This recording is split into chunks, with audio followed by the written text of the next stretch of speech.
Good morning. It's not the morning, but still good morning anyway. Welcome into twitch.tv/Ice Cream Uploads. My name is Graham D. And as people have said in the chat, pretty dull weekend, right, babe? Absolutely, yeah. Nothing of interest happened. Yes, same, but incredibly different. So we had the Royale Rumble take place this weekend, scattered across the UK. Well, it wasn't. It was in the ICU studio, but we did loop in Silencer from the other end of the UK. So we brought you a production team, and not my words, other people's words, the best produced event that PUBG console has ever had. The best production value. All this. These are other people's words, which I'm absolutely 100% loving hearing, by the way. So do feel free to keep throwing more words like that. No, it was great. The event was great. We had minimal technical issues. There were some bits. There always is some bits. But the fact that we managed to get through the whole event without anything significantly breaking. There was a couple of bits with mics and so on. But for the most part, you guys watching would have seen a relatively smooth show, and that is good for me. That is good for me, which is nice. Some people jumped in, some people were a little bit thirsty, as you'd expect. Some people were a little bit memey, which was great.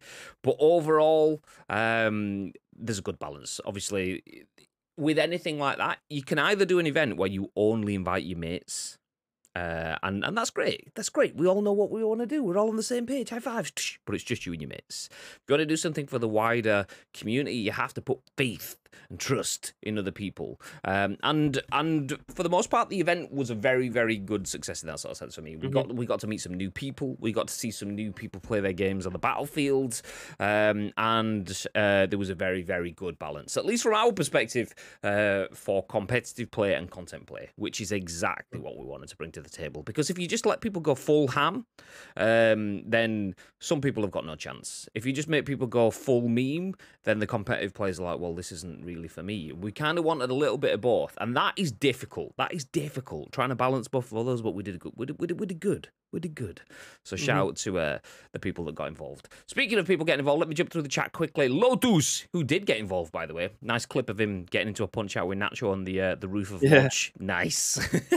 Also, shout out to Lotus, Nacho, Gargod, and tons of other people, because we didn't know this at the time, but half the lobby dropped on Lodge. The team captains planned, or some of the team captains planned that between themselves to drop and have a punch-up for the content, for the memes, for our benefit. They thought it'd be really good for us to be able to spectate over that, which it was, by the way. Not everyone got the memo. Some people dropped. The Triggermeister. Wait. Nice. So we didn't get that memo, and some other people didn't. So some people did drop there and started lasering everyone whilst they were trying to punch each other up and stuff. But even still, it was successful. So we appreciate you guys sacrificing yourself for the viewing good, as everyone did over the weekend as well, streaming with a 5-minute delay. You're sacrificing engagement and so on. So we appreciate those of you that did support. Thank you very much. And hopefully those that did support will get a little bit of something back. We'll start announcing who has what prizes and stuff this week, as well as running the highlight of the tournament giveaway too. So it's still bits of the Rumble to continue rumbling out this week. See what I did there? Yeah, I did see what you did there, Graham, yes. Farmigon, hello, welcome in. Pitch says 2 whole minutes, what the F? You know, you got to build up the suspense, get people going. So anyone get up to it the weekend? Pretty dull, I thought. Yeah, same. That's what Funny Asteroid thinks as well. Same. No, same. Disappointed we got no Bibby stream yesterday, says Tito. Yeah, that was never going to happen. I actually had a lie-in yesterday, 8:30. Oof. 8:30 in the morning I got up. It was quite the sleep. You absolute wild child. I know. Eagle Chow facts. Welcome in, dude. If you missed the PUBG RR, what the hell were you doing? Exactly. It's fucking come home. Yeah, it has as well. So not only did we get the PUBG Royal Rumble on Saturday, we then get to watch the Lionesses bring it home. Someone needs to do to get the "it's coming home," but just cut the coming bit out so it just goes "it's home." It's home. It's home. Football's home. just cut it. Yes. If it hasn't been done, you can guarantee it'll be happening. And when you do see it happening, say that was Ice Cream Uploads' idea. We'll take it.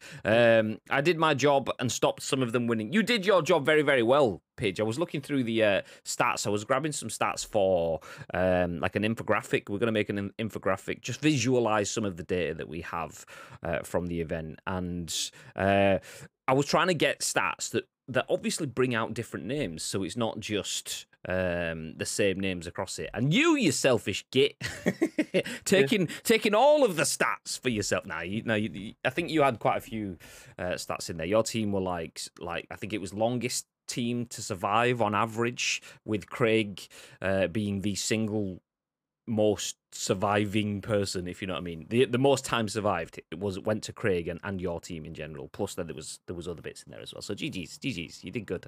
Thank you very much once again, Pidge, and everyone else. Full Hamish, yes, those that went full ham. Morning, boys. Back in from the wilderness. I'll read. How's tricks? Love. You didn't even you didn't even do anything on Saturday. Didn't see you once, baby. Yeah. I was the monkey that was pressing all the buttons. On it, absolutely on that. There we go, chappers. Make it happen. It's home. It's home. It's football's home. There you go. Didn't even do anything. I can do English, me. Of course you can, mate. Of course you can. Proud of your English, Tino. It was good English, says Chappers. Nice. Speaking of good English, you might as well forget that because we're about to start reading and stuff, and this is what we do. If you don't know who we are, what this is, well, my name is Graham. This is Bib. We are Ice Cream Uploads, and in true Ice Cream fashion, this is The Scoop, the UK's #1 video game podcast. Yes, we do bring you esports events on the weekend because that's what we do, but we also bring you video game news, and we do have a bunch of stories to talk about today. We've got some stories on Microsoft, some on PlayStation, Sony, some on Google, Stadia. I know it's a thing. Apparently people still talk about it. Dr. Disrespect has a new game, and Overwatch 2 has some pretty expensive skins. We'll go through all of that stuff in just a few. But first, let me remind you guys that you guys can get involved in the stream. We're going to bring you the biggest, the best, and breaking stories, but we want to give you our thoughts and impressions, and then we want to hear your thoughts and impressions, and then your thoughts and impressions on our thoughts and impressions. So if you're involved in the stream, please do get involved in the stream, because the live stream is turned into a podcast, a video on YouTube, and an audio podcast on iTunes and Spotify and SoundCloud and Google Play. So there's lots of places where over 130,000 people have watched and listened to this show on demand. So do please feel free to get involved on behalf of those. Before we do jump into the news, I'm going to be a little bit quick. I want to let you know that we do have a giveaway today. We haven't even said what it is because we've been royal rumbling all the way through the week. So the first Monday of the month is the loot drop. So 1 hour and 45 minutes from now, it will be 3 p.m., which is when we do the export of the names. So if you're thinking, do you know what, I might sub to this channel. I've got a Twitch Prime sat there, and do I use it? Do I want to save it for someone else? Well, feel free to throw it down, because we will be doing the loot drop export at 3 p.m. And then we will inform everyone in the Discord what the prize is, and we will share a clip of the draw either in the Discord or we'll draw it live from the studio tomorrow. So do feel free. Nice. Okay, let's jump into some split screenage. So we only have about 30 minutes left of this show, even though we've only just started, because back-to-back calls this afternoon. Plus, we've been doing Royal Rumble wrap-up stuff, so the Royal Rumble takes a lot of wrapping up all the data and the stats and the infographics and things like that to pull together, so we'll bring it all back. Not bad, mate. Rough week or three, but you know, surviving. Let's scoop. Let's go, baby. Lotus is moist. Shout out to Gira in the chat, by the way, which is Adam from our social team. He was the one that was clipping all of the video stuff and putting the tweets out yesterday. So GG, let's go, baby. Oh, by the way, he also mentioned that he knows Lotus. He was like, I know one of these names. I know Lotus UK. And I was like, oh, you don't want to know this guy. And he's like, yeah, I actually know him from GTA RP. So they actually know each other from a digital world and cross paths in a completely different digital world. There you go. Loot drop. Yes, we will be doing the draw today. We haven't quite figured out what it's going to be. It's probably just going to be a hat, an ICU hat. But we're not saying that yet. We'll let you know. For now, though, we will start talking about a bunch of different stories in the world of video games. With this one, which will be on your screen in just a second, being the first. Microsoft says there is nothing unique about Activision Blizzard games. This is written by RHIANNON BEVAN at The Gamer, and the tagline says, hey, it's their words, not ours. So Microsoft has told New Zealand regulators that there is nothing unique about Activision Blizzard titles in its latest bid to get its pricey merger approved. In a document presented to the Business Acquisitions and Authorizations Commerce Commission, which is a name that absolutely rolls off the tongue, Microsoft says that the gaming giant doesn't produce any must-have titles and therefore should be permitted to go ahead with the acquisition. The claim is part of Microsoft's efforts to alleviate fears that its Activision Blizzard merger threatens the gaming industry, creating issues surrounding competition in the market. In doing this, Microsoft has said that its rivals would get by just fine without Activision Blizzard titles and would still be able to compete in a vibrant gaming market. Quote, "The vast majority of games are developed and published by parties other than Activision Blizzard, such as Sony, Nintendo, EA, and Take-Two," reads a document addressing concerns over monopolization of the industry. Specifically, with respect to Activision Blizzard video games, there is nothing unique about the video games developed and published by Activision Blizzard, the statement continues. There are no must-haves for rival PC and console video game distributors that could give rise to a foreclosure concern. End quote. This might sound like surprisingly harsh language coming from the tech giant that wants to buy the studio, but it's unlikely that it's referring to the quality of Activision Blizzard game. Well, thank you for pointing that out. Rather, it seems to be a statement intended for regulators who may not understand the gaming market and therefore need to be made aware that Activision Blizzard doesn't have a monopoly on a particular genre. But hey, it's pretty funny regardless. Let's leave it there. Okay, Activision Blizzard is remarkably bland and crap, according to Microsoft. Oh, no, actually, no. They said nothing unique. That's what they said. Nothing unique about Activision Blizzard games. They don't have any must-have video games. They don't really have any sort of monopoly on certain markets. Do you buy into that, Bib? What are your thoughts? It's definitely a small ploy to cover over how massive Activision Blizzard are. And it's not necessarily in their words, but quite how unremarkable they are in terms of what kind of games they produce. It's an interesting statement, and one that obviously made me laugh when I was finding it this morning, because clearly it's let's hope that they don't know much about video games, so we're just going to downplay them quite a bit. If anyone was to Google any of the games that Activision Blizzard have been putting out for the last 30 years, I'm fairly certain the people who might not have any interest in video games whatsoever will go, I know that game. I know that game. I know that game. So saying that there's nothing unique about what they produce, it's a bit disrespectful. Like, how will that make the people who are working on these games feel about potentially going working for a completely different company? Obviously still under Activision Blizzard, but kind of saying that there's nothing unique about your way. Anybody can go and do this. Do you know what I mean? It's a bit bizarre, and it's obviously a little bit of work on video games that exist elsewhere. We do it almost as good as those, but nothing special. Oh yay! Yeah. Let's get a job. It's a very strange choice of words, and obviously something that they completely didn't mean to come across as the way that it does. But regardless of how you write it and how it's read, it comes across a little bit dickish.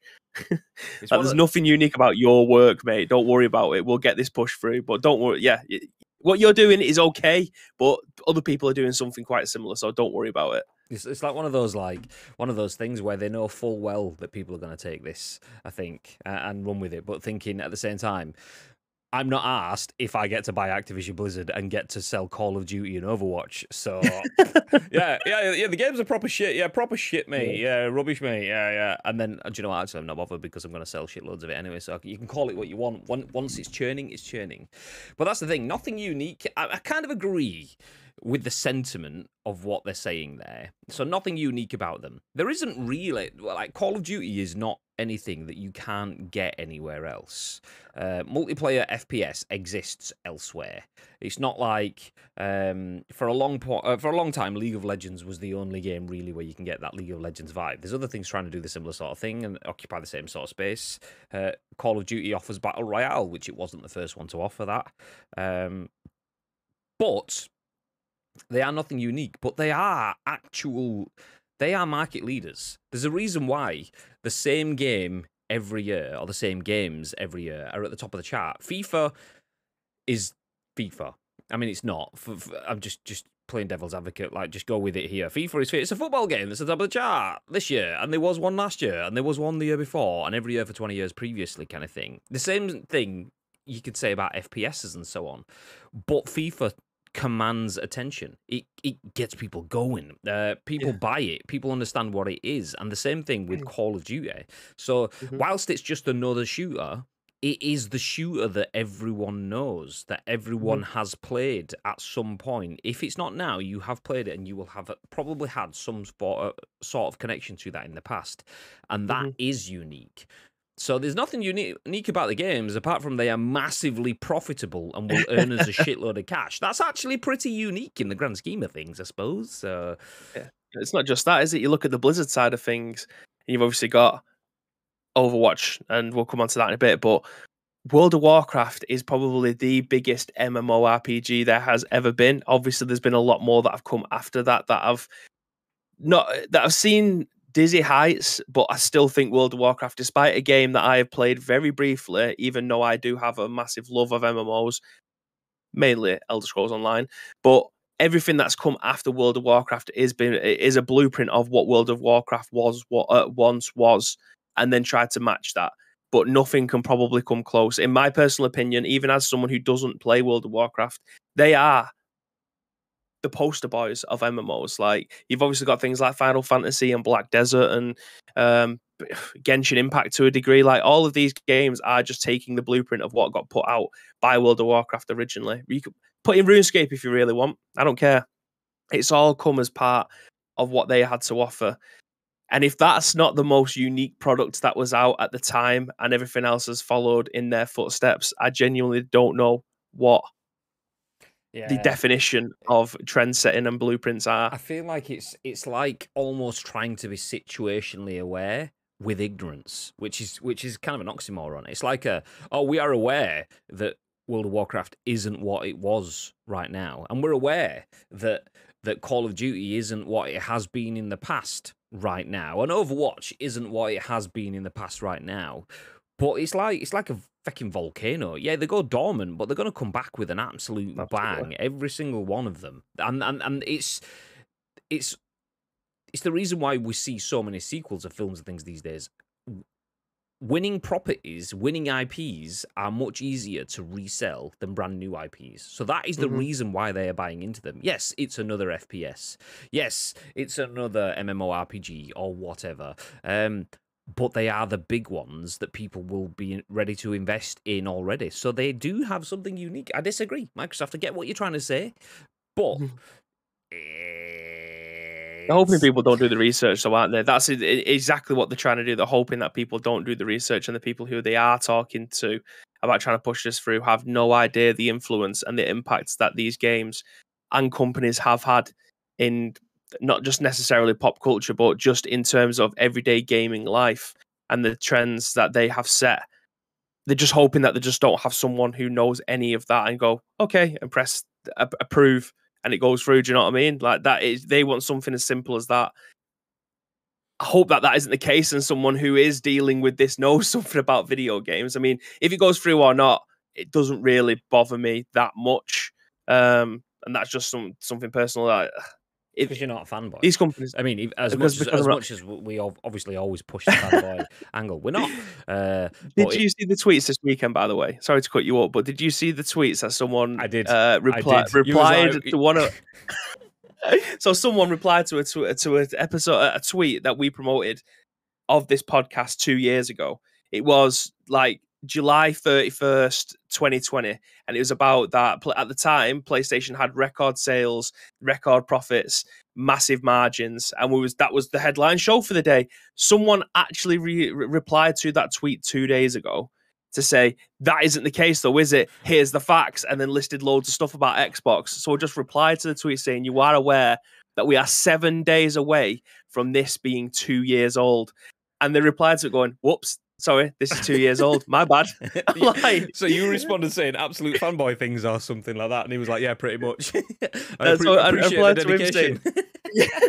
So I just replied saying, was you just searching for things regarding PlayStation? You'd search the hashtag PlayStation just to be able to reply to people who have an opinion about PlayStation, or at the time, a fact about PlayStation. And he went, yep, fanboy things. So I just replied, I appreciate the dedication.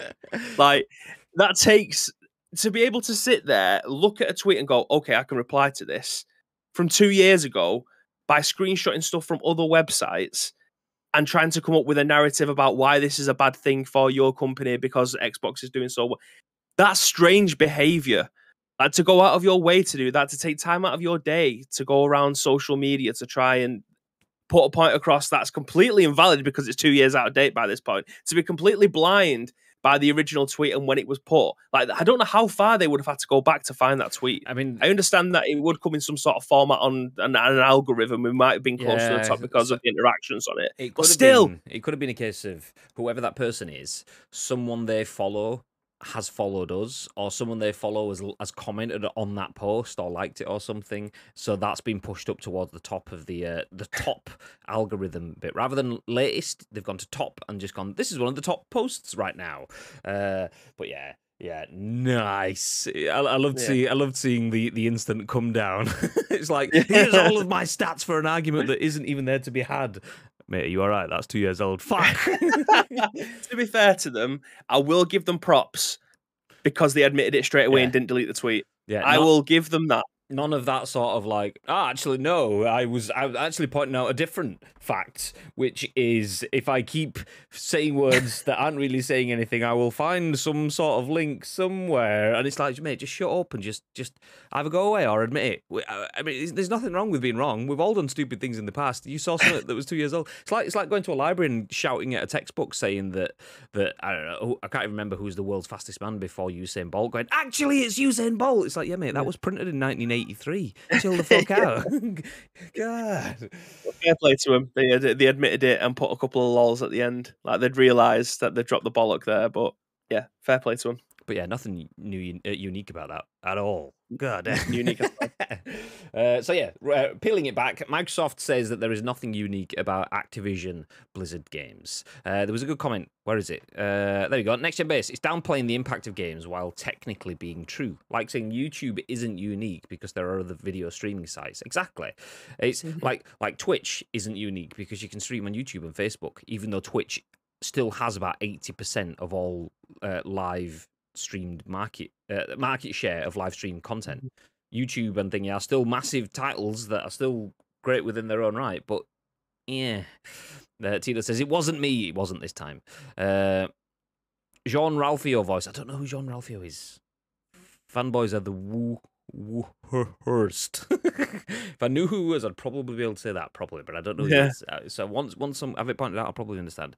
Happy Monday, Tony was so fun. Thank you very much, Bevish. Thank you very much for being in and around. For everyone that was in the stream, by the way, we didn't get to see any of the conversations. There was absolute wedges thrown down. There was it a hype train where everyone was just throwing down 5 gifted subs? There was tons of it in a row, over and over again. People throwing down their primes and all sorts of stuff, and we didn't get to interact with any of that because 5-minute delay, we didn't have the notifications and stuff. So if you were in the stream, you did throw down tons of bits. You did throw down a raid. If Insert Coin raided us with a party of 71, and we didn't even get to see that either. Thank you very much, Insert Coin. I've just scrolled back and seen it.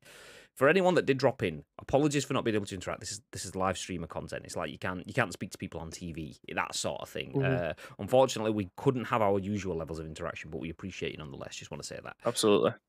So yes, Microsoft says there's nothing unique about Activision Blizzard, and I get what they're saying, and I still think it will still go through, because what they are saying is they aren't the entire market.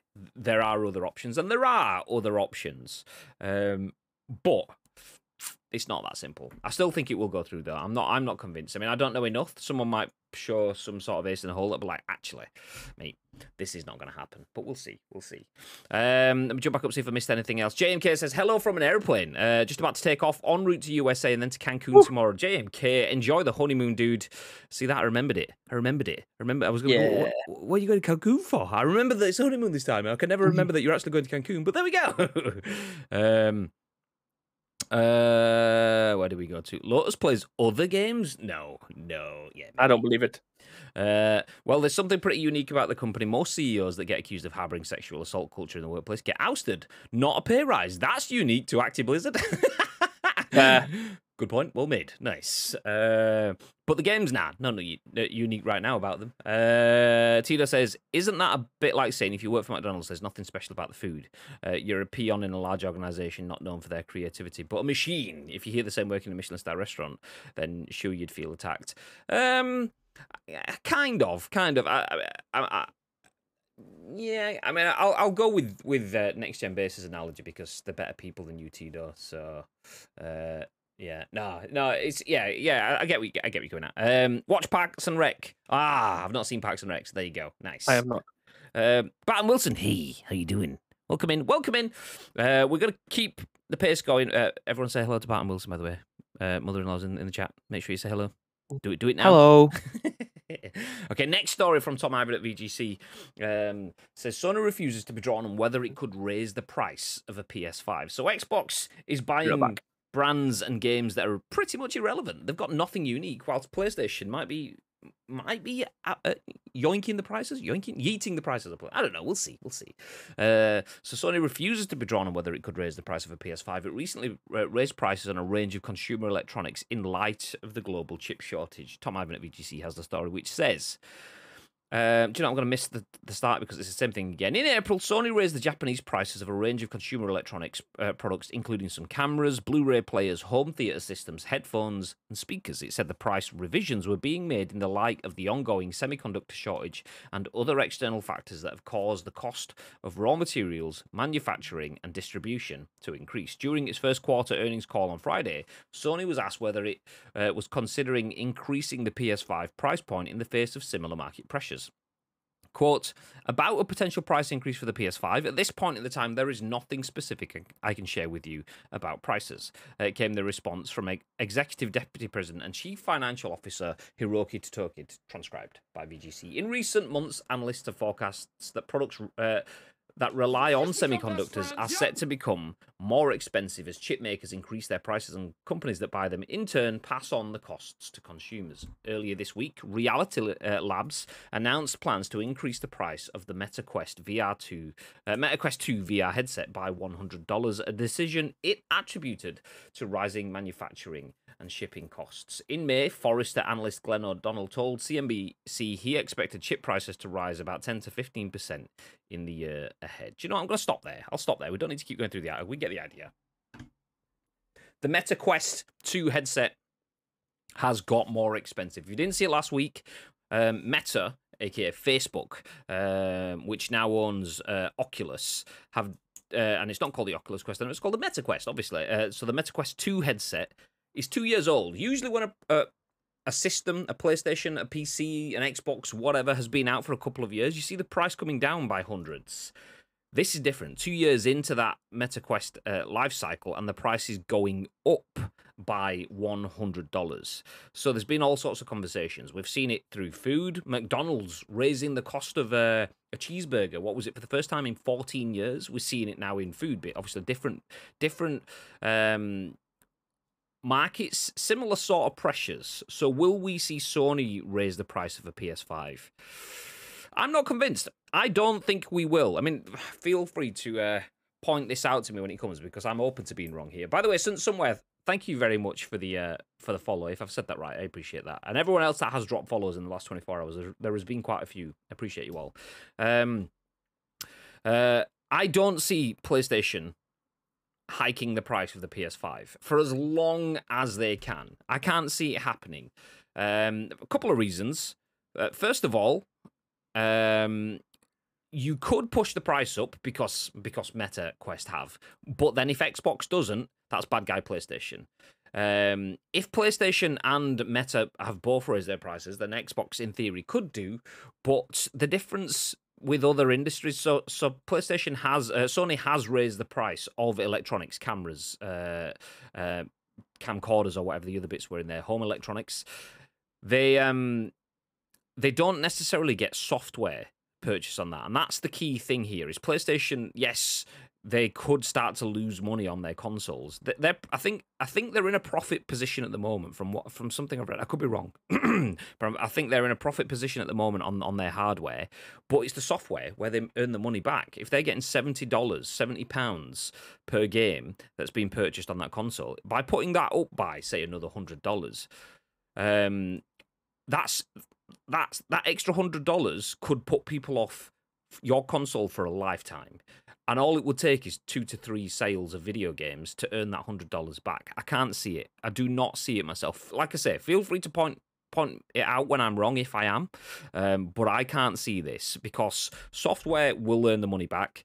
Hardware sales is already a barrier for entry, so making that even more of a barrier for entry means that people won't get involved. And then competition. By putting the price up of their hardware, they are opening themselves up to a market where they don't have, not, I don't want to use the word monopoly, but they've had a very strong grasp on the games market for the last 7, 8, 9 years. And rightfully, that grasp has been extremely weakened by what Xbox offers. So if PlayStation are suddenly 100 quid more expensive, and then Xbox not only don't raise their prices, but they have the Series S version as well as an opt-in, PlayStation's just not there to compete. Xbox has Game Pass, it has a cheaper top-end console, and it has a bottom, which is more, I'd say, more of a mid-end console, because the Series S is not a bottom-end console. It's a mid-level console.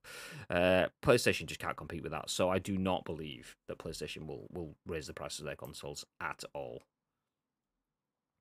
Hello, mother-in-law. Hey. Next Gen says, now they won't. It's just a no comment. They already made a loss on the unit and make it back on software. That won't change. See, there's like someone, I don't know if it was Mr. T, someone pointed it out to me in the past or shared an article or something. I can't remember what it was. But most consoles are sold at a loss. The loss leaders at the start of a product life cycle, but then by a couple of years into the life cycle, hardware costs obviously change over time. There's new semiconductors, new motherboards, new whatever, and the prices fall down a little bit, which means that consoles are profitable then, as well as software. But in the early days of a generation, quite often, but not always, it's normal to assume that manufacturers are losing money on their consoles. So if we are a couple of years in, I mean, this is a little bit of a different world because we do have a massive semiconductor shortage. That said, PlayStation have 100% sell-through of all of their stock guaranteed. They might be at a level where they are actually still making money on the PS5s and going, do you know what? We don't need to make any more. Let's just sit where we are, which I still think that's what it's going to be anyway. Consoles are always sold at a loss, plus the Xbox has outsold them in the last 3 quarters in North America. Did I mention that? Are you the guy that tweeted Bib? Tito says, Mr. T? I pity the fool. Mr. T. No, Mr. T. Mr. Tassim Anvia, noted industry leaker. By the way, Bib, are you muted? Yes, you are muted. Nice. I was just checking. Yes, I am. Okay. Because since you came in the room, you've not made a single noise, and I saw you smiling a second ago. I thought, he's either laughing or smiling, but I can't tell, so I'm going to have to ask. Yeah. I'm glad you did. Nice. Okay, we'll move ahead to keep up the pace. We have about 5 minutes left. Yeah. So we'll definitely have to keep up with the speed on this one. So this one, going from Xbox to PlayStation, and now to the other giant of gaming, Stadia. Oh, okay. I mean, you can tell it's a giant of gaming when Are you reading that right? Yeah, apparently you can tell it's a giant, an absolute behemoth of gaming when the article title is Google insists it's not shutting Stadia down.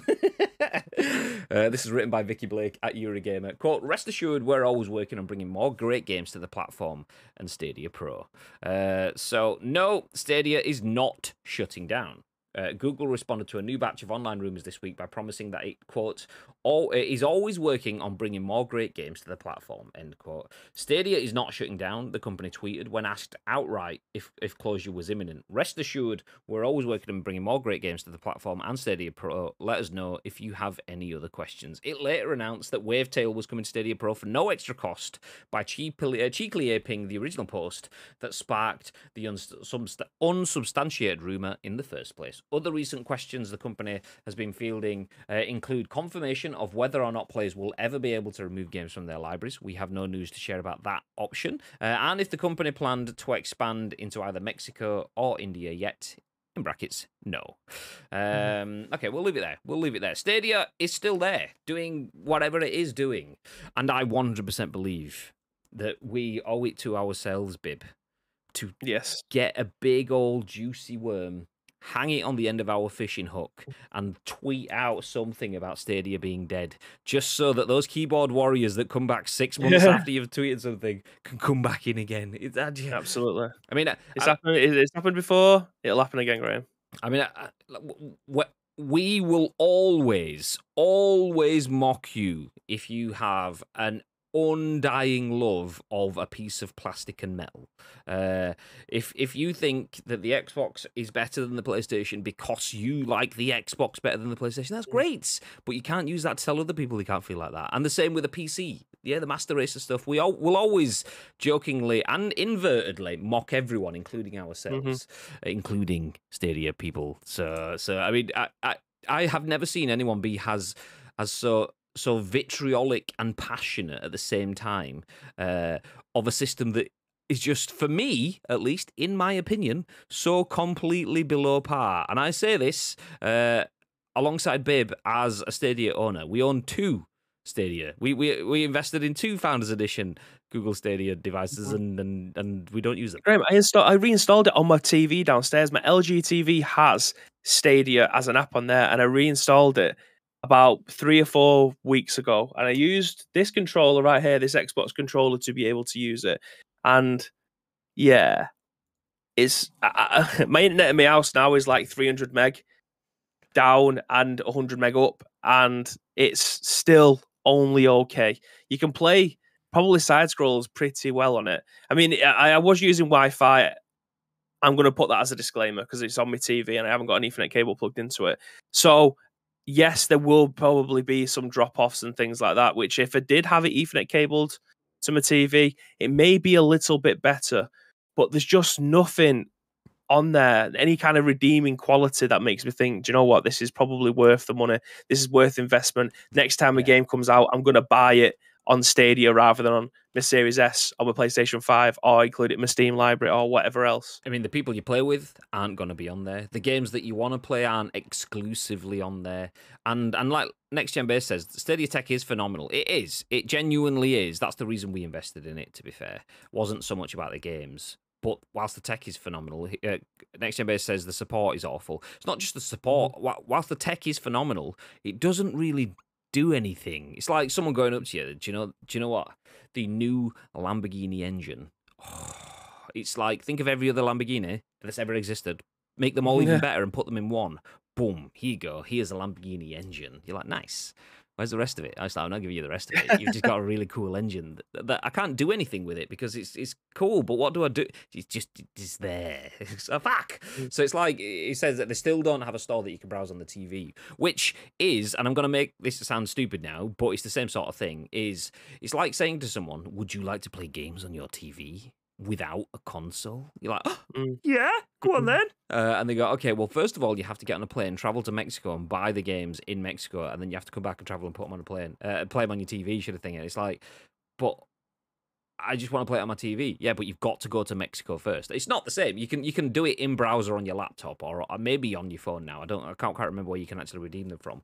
But it's the same principle. You're selling this wireless cloud-based system, but then you still have to access it through other means, which already allows you to play your games. It's like, okay, so go to my PC that plays games, yes, and then I redeem something on my PC that already plays games, yes, and then I can play games on my TV, yes. Okay. It's like, that's great logic. I like it. Nice. The business model is the issue. It's an expensive way to not own stuff. Exact same. Afternoon, chaps. Afternoon, takes, dude. 2 Founders Edition. Can I interest in you some hurricane insurance, G? It was a jelly purchase. This because we ordered it before everyone found out. Like it was cheap. It was like, what was it, like 100 quid-ish, something like that. When they did the first conference, we ordered 2 as Jelly Media because obviously R&D and all that sort of stuff. You're doing esports events, social media. You need to know what you need to know what's there. But as gamers, no, no. Yeah. Although I maintain the tech is great, the service is just awful. Yeah. Remember thin terminal gaming? I don't. What is that? Is that like Shadow Tech? That was a decent service, just stupidly expensive. On live, great. Nah. It had potential. Yeah. We'll leave it with that one. We'll leave it there. Tell you what, that's a great jumping off point, though. Tell you what does have potential. Dr. Disrespect reveals a gameplay demo for his first FPS. This is written by Andy Robinson at VGC. And as you can tell from the title, it's called Deadrop. Not Dead Drop, but Deadrop. One word, which completely made my brain go into overdrive yesterday when I was watching it. Deadrop. Brrr. So yes, developer Midnight Society officially named and showcased their multiplayer title. So Midnight Society, the developer founded by streamer Guy Dr. Disrespect Beam, has debuted the first look at its first-person shooter Deadrop. On Friday, the studio officially named the PvP multiplayer title, which plans to incorporate NFTs, and debuted a first playable snapshot of the game, which is available to download for approved users on its website. The playable snapshot is part of Midnight Society's plan to include its community in the development of the game. Quote, that could be testing reload times and recoil patterns in a firing range, or jumping in for the first ever PvP sessions, it said. No more. Quote, I hope this game will be good. Be there when your voice can actually make an impact because we want to hear it. Really, end quote. The developer has also said it intends to forge a partnership with a select list of mega influencers and work with them closely towards the launch to launch their dream gaming title. Midnight Society's 3 leads consist of Beam himself, studio head Robert Bowling, and creative director Quinn Del Hoyo. We'll stop there. We've already talked about how influential and successful the 3 leads are. Robert Bowling working on Call of Duties and Activisions and stuff in the past. Deloyo was it Halo or was it 343? Do you know? It'll be in the article. I just got past. It was both 343 and Halo. There you go.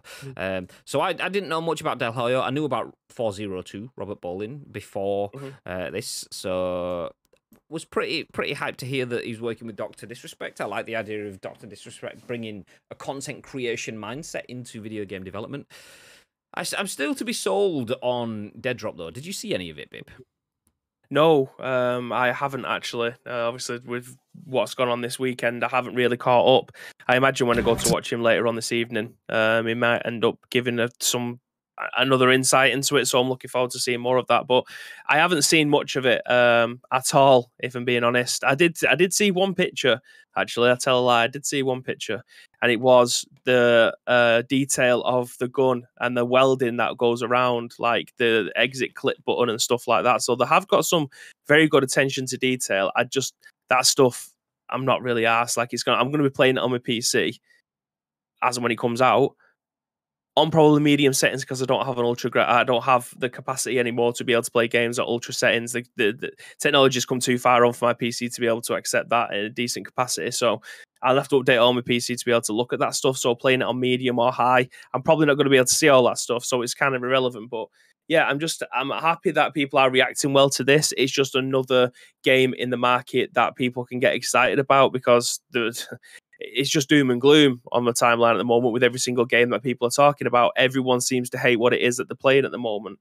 So I just want something that someone is actually enjoying playing at this moment in time. This could be the game for a lot of people. I mean, I'm not sure where I sit on this in terms of the long term. Like the graphics of it look decent. Bearing in mind that this is probably only a few months old, you can see it in certain things. Like it was just shooting. Whoever is playing this video was just shooting the face off of one of the targets that pops up, and you can see bits of it chinking off. But as the first bit drops off, it was like, that's pretty cool. And then after that, you realise that it's actually just a few bits just stuck together. So it's not like you hit in a certain pace and different parts will ricochet off like nanite level of graphics that we saw for UE5. But it's still early days. There's good lighting. There's decent texturing. It looks a lot better than a lot of games that you will play right now that are finished. And this is still a long way to go. It's basically a tech demo, shooting ranges, and that's about it from what I saw. So it looks cool. This bit now, I'm going to pause it here, is what it's all about. So you can see there's a big skyscraper in the middle of the screen. What do they call it? A vertical something or other. Imagine Escape from Tarkov, where you drop in, you go through a map, and then you get extract. That's essentially what this is, but you're going up through a skyscraper effectively. You're looting shit as you go, taking people out and getting to the top. I don't know any more than that. This is only know from watching someone streaming it the other day. Visually it looks good. Tarkov's not my kind of game generally. I'd be interested to find out a little bit more. So it looks kind of okay. I do like the fact that they're trying a new sub-genre. And I also, do you know, I'm actually not entirely against plans to incorporate NFTs until I know what those plans are. Like if it's just something that could have been done something else, then I'll come back to my always previous question when we've had conversations about NFTs. But why?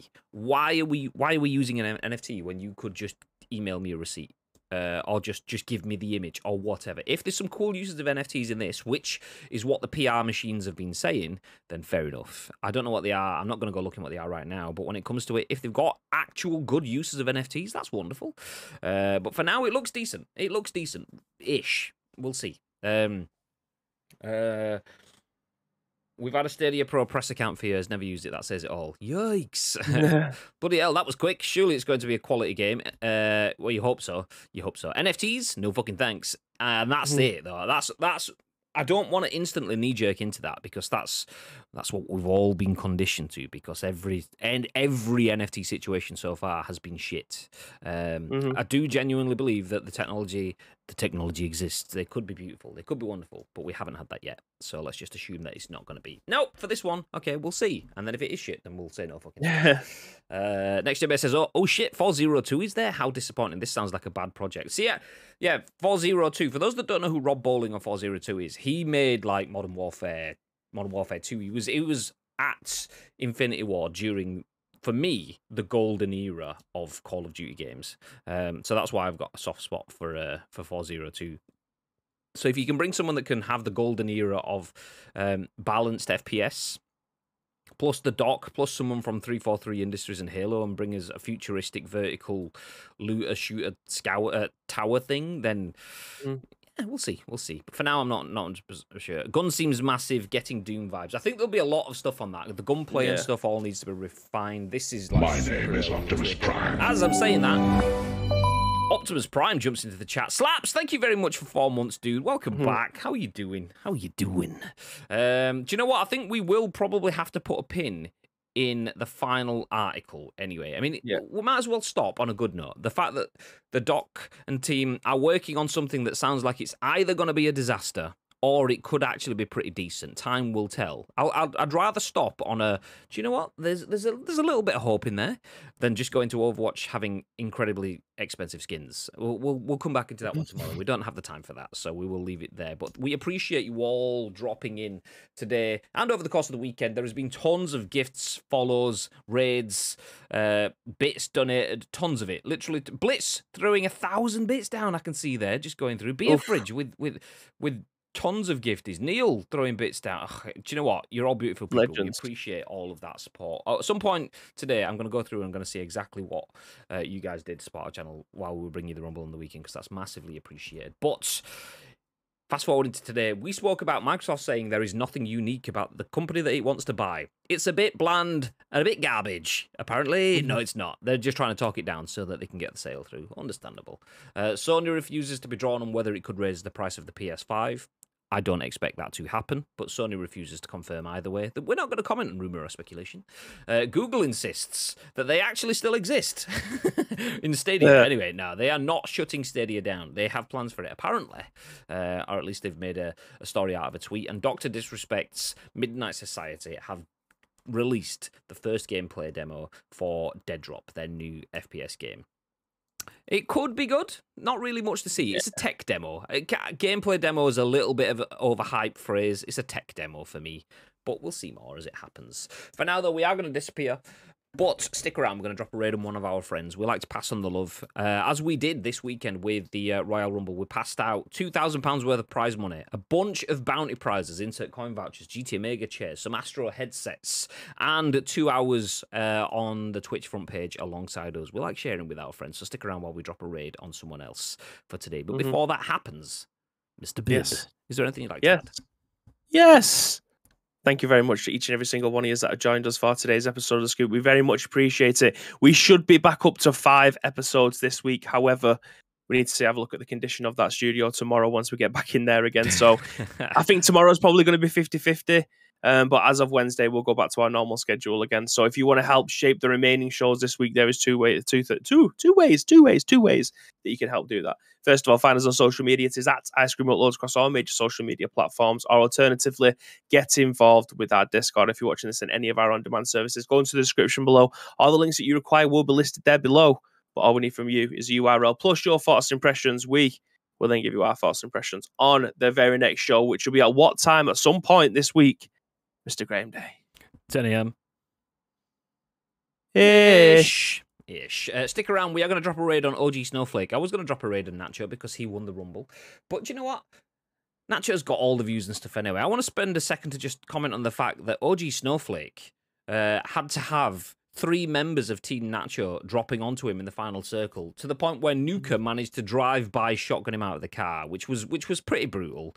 Nuka, there was no need for that. But shout out to OG Snowflake. He got the full vibe of that tournament, dropping in, playing for the memes, and did him and us proud. So do feel free to stick around while we drop a raid on OG Snowflake. He's a good guy, and you will be very much appreciative of seeing him and the rest of the Ice Castle repping some PUBG. For now, though, we are going to disappear. We will see you 10 a.m.-ish tomorrow, maybe day after, maybe. We'll see. Until then, stay frosty. Stay frosty.